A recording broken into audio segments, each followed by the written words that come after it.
Dernière minute de cette matinale, toujours sous le signe de l'économie, avec aujourd'hui nos deux invités, deux chroniqueurs, Tara Bendo pour la chronique boursière, ce sera dans 5 petites minutes, et Thibaut de Barcy. Bonjour à vous Thibaut. Bonjour. Vous êtes, faut-il le rappeler, expert en nouveaux moyens de paiement. Aujourd'hui, vous nous parlez d'un CEO qui vient de quitter ses fonctions après 10 ans à la tête de Mastercard, c'est Ajay Banga. Ajay Banga, qui passe la main à Michael Miebach, et c'est l'un des patrons américains les plus respectés par ses pairs et ses actionnaires aussi, paraît-il. Oui, alors ces actionnaires peuvent être satisfaits de son bilan, puisqu'en 10 ans, l'action est passée de 25 à $300. Et c'est aussi quelqu'un donc, qui dénote par ses résultats et aussi par son style. Donc c'est un Indien, sikh. Donc justement, on l'assimile souvent aux autres patrons américains d'origine indienne. Donc il y a le patron de Alphabet, la maison mère de Google, IBM, Microsoft. Et contrairement à la nouvelle vice-présidente américaine, qui elle aussi a une mère indienne, mais donc elle c'est une enfant, elle est née aux États-Unis. Les trois autres, en fait, ont tous étudié et commencé leur carrière en Inde, ce qui est quand même assez remarquable. Ils cartonnent vraiment, les Indiens, pour le moment, dans le monde professionnel, dans le business mondial. J'ai lu une interview de départ du CEO, je pense que c'était dans Fortune, où il disait que Mastercard n'était plus vraiment à considérer comme une entreprise de carte de crédit, finalement. Voilà, et en fait, c'est l'une des raisons de son succès, c'est qu'il y a une énorme diversification d'un simple processeur de carte de crédit vers plein d'autres modes de paiement, donc prépayé, débit, etc., mais aussi vers des moyens qui sont concurrents à la carte de crédit. Oui, mais vous avez déjà expliqué qu'en fait, au niveau de la carte, les consommateurs européens sont un petit peu réticents avec le mot crédit. Oui. Ça leur fait peur. Hein. Voilà. Et donc justement, soit le public va parfois préférer la carte de débit. Alors tous les Belges connaissent Maestro, le réseau international de cartes de débit Maestro, c'est Mastercard.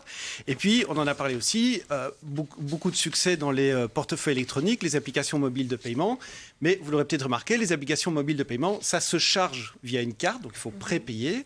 Et c'est là qu'on va souvent retrouver Mastercard, qui a été le partenaire de pas mal de néobanques en Europe, comme par exemple l'allemande N26. Et donc en fait, ça, ce sont déjà des choses qu'on connaît déjà. Et par contre, la petite révolution qui est en train de se passer, elle est sur notre bon vieux virement de compte à compte. Et ça, je sais ce que c'est parce que je l'ai testé hier. C'est une nouvelle fonctionnalité qui permet de faire un virement de façon instantanée, urgente. Et donc, le virement arrive vraiment en quelques secondes. Et là, on voit qu'en fait, même Mastercard doit un petit peu suivre le courant que lancent les N26, les Revolut et les nouvelles banques. Exactement. Et donc, en fait, il faut savoir, ce bon vieux virement, donc comment ça se passe, c'est que toutes les banques au sein d'un même pays, par exemple en Belgique, se retrouvent dans ce qu'on appelle une chambre de compensation.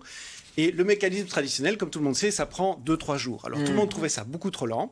Et donc dans la plupart des pays, les chambres de compensation ont choisi des opérateurs privés qu'elles payent, qui organisent une plateforme informatique, ça s'appelle des ACH, Automated Clearing House, et qui vont accélérer les paiements. Et donc une grande partie d'entre eux peuvent de plus en plus être traités de façon instantanée. Mais Thibaut, qui fait ça en Belgique? Il y en a qui le font? Oui, alors en Belgique, les grandes banques belges ont choisi un opérateur français qui s'appelle Stet, qui sert aussi d'ailleurs les grandes banques françaises. Et en Angleterre, il y a un équivalent qui s'appelle Vocalink. Et devinez qui a acheté Vocalink?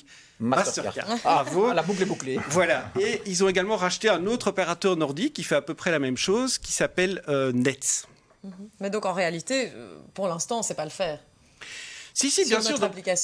Ça se généralise. Et donc, en fait, ce qui va se passer, c'est que de plus en plus, les applications mobiles vont se baser sur du paiement instantané, ce qui va faire que les commerçants vont de plus en plus aimer potentiellement ce mode de paiement. Pourquoi ? Parce qu'ils seront payés probablement un peu plus vite et payer un peu moins de commission qu'avec une carte de crédit. Mais du coup, c'est quoi aujourd'hui l'intérêt de la carte de crédit ? On a quand même le sentiment que la concurrence est immense et que si on veut payer en ligne, on n'a plus besoin d'une carte de crédit. Non, alors il y a encore beaucoup d'intérêt parce qu'entre autres, il y a ce qu'on appelle...